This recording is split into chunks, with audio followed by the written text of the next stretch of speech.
ओम शांति।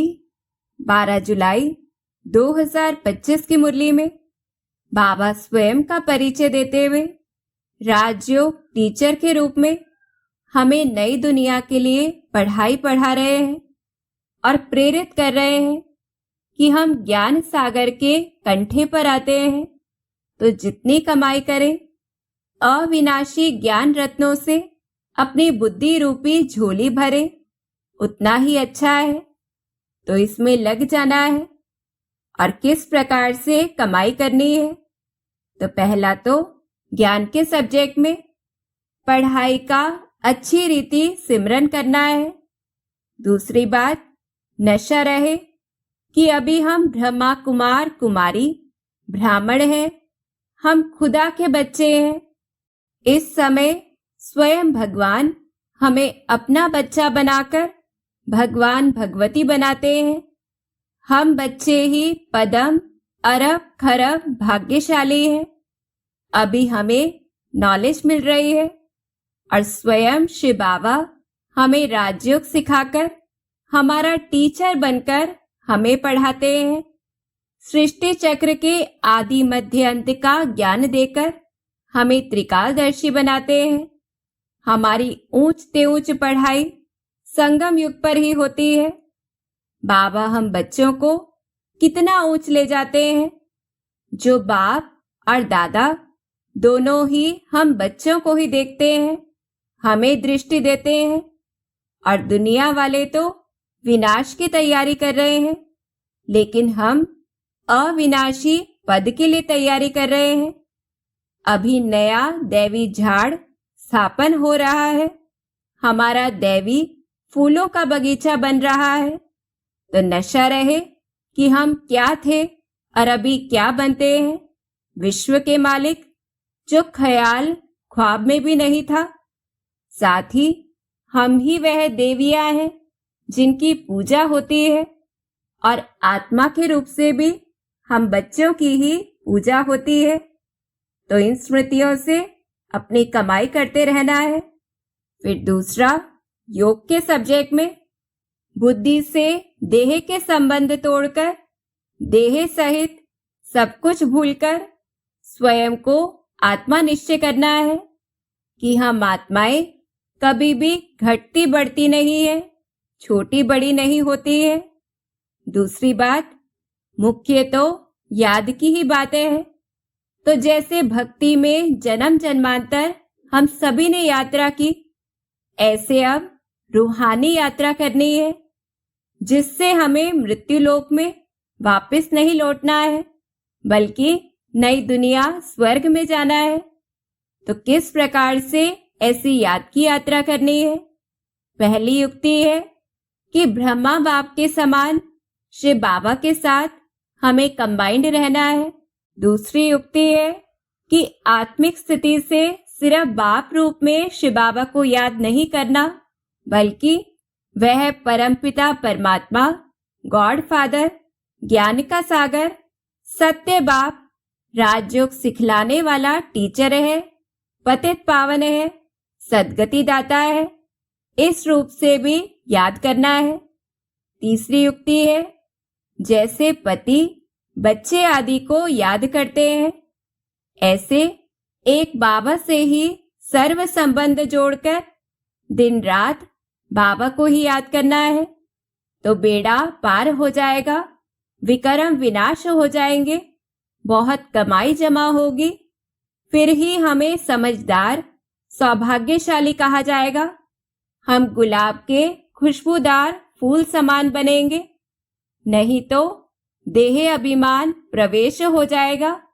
फिर माया रूपी 5 विकार वह थप्पड़ मारकर गिरा देते हैं, अर्थात अवस्था नीचे चली जाती है। फिर तीसरी बात, समर्थ आत्मा बनने के लिए योग की हर विशेषता का, हर शक्ति का, हर ज्ञान की मुख्य पॉइंट का हमें बार बार अभ्यास करना है। अभ्यास की प्रयोगशाला में बैठ जाना है, जिससे ही हम लगन में मगन रहेंगे।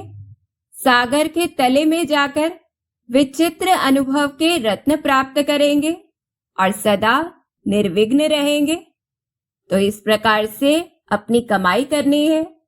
फिर तीसरा, धारणा के सब्जेक्ट में पढ़ाई से स्वयं की चाल चलन में सुधार लाना है। तो पहले तो परहेज रखनी है, पूरा वैष्णव बनना है, जिसमें सिर्फ खान पान की स्वच्छता ही नहीं बल्कि संपूर्ण पवित्र बनना है, जिसका मुख्य आधार है संकल्पों को शुद्ध करना, क्योंकि अशुद्ध संकल्प ही विकार रूपी भूतों का आह्वान करते हैं। फिर दूसरी बात, मरे हुए मनुष्यों को याद न करते हुए अभी पूरा मोहजीत बनना है। तीसरा, जैसे बाबा अपकारियों पर भी उपकार करते हैं, ऐसे हमें फॉलो कर सब पर उपकार करना है। लड़ना झगड़ना नहीं है बल्कि सुखदाई बनना है। जैसे कि कोई क्रोध करता है तो हमें अपनी स्थिति के द्वारा मुस्कुराते रहना है और उन पर अपने श्रेष्ठ संकल्प, शुभ भावना, शुभ कामना रूपी फूल चढ़ाने हैं, तो वह अपने आप ठंडे हो जाएंगे। फिर चौथी बात, सिर्फ ज्ञान युक्त बातें ही सुननी है और सब बातें सुनी अनसुनी कर देनी है जो हमारी अवस्था को नीचे करे। फिर पांचवी बात, यहां से वैराग्य रहे कि अब तो 84 जन्म पूरे हुए, यह दुनिया दुख धाम, अपवित्र धाम है। मौत के लिए बॉम्ब्स बना रहे हैं, मौत तो सामने खड़ा है। यह वही महाभारत की लड़ाई है, रक्त की नदियां बहनी है, सिविल वॉर की भी ड्रामा में नूंद है। तो ऐसी बेहद की दृष्टि रखते हुए धारणा के सब्जेक्ट के द्वारा हमें कमाई करनी है। फिर चौथा, सेवा के सब्जेक्ट में पहले तो विचार करना है कि हमें क्या क्या समझाना है। तो बाबा की महिमा करते हुए बाबा का परिचय, ब्रह्मा बाप का परिचय, लक्ष्य का परिचय देना है। दूसरी बात, यह सिद्ध करना है कि आत्मा को ही पुण्य आत्मा, पवित्र आत्मा, महान आत्मा कहा जाता है। तो आत्मा निर्लेप नहीं है, जैसा कर्म करती है वैसा ही गायन होता है। तीसरा, सिद्ध करना है कि कभी भी महान परमात्मा नहीं कहा जाता है, जिससे स्पष्ट है कि परमात्मा सर्वव्यापी नहीं है। फिर चौथा, यह भी सिद्ध करना है कि भारत में नई दुनिया में पवित्र ऊंच पद वाली आत्माएं थी, इसलिए द्वापर युग से उन देवताओं के आगे सभी माथा टेकते हैं। पांचवी बात, ब्रह्मा बाप के समान अपने संकल्पों की शक्ति को व्यर्थ न गवाते हुए श्रेष्ठ शक्तिशाली संकल्प के द्वारा भिन्न भिन्न धर्मों के पर्दों के अंदर छुपी हुई आत्माओं को मनसा शक्ति के द्वारा हमें बाबा के समीप लाना है। तो ऐसे बाबा हमें प्रेरित कर रहे हैं कि मम्मा बाबा को फॉलो कर हमें खूब पुरुषार्थ करना है, उतना ही हम दूसरों का कल्याण कर सकेंगे। जितना पढ़ेंगे पढ़ाएंगे हमारे मैनर्स अच्छे होते जाएंगे और जितना ज्ञान में तीखे होंगे, अच्छे सर्विस करेंगे, उतना ही नाम होगा, ऊंच पद भी पाएंगे। तो अभी हमें तमो प्रधान से सतो प्रधान बनना है। शांति धाम और सुख धाम जो पवित्र धाम है वहां पर जाना है।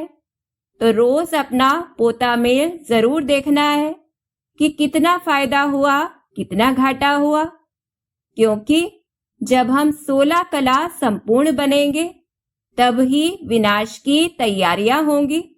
तो ऐसे विनाश से पहले हमें तीव्र पुरुषार्थ करना है। अच्छा, ओम शांति।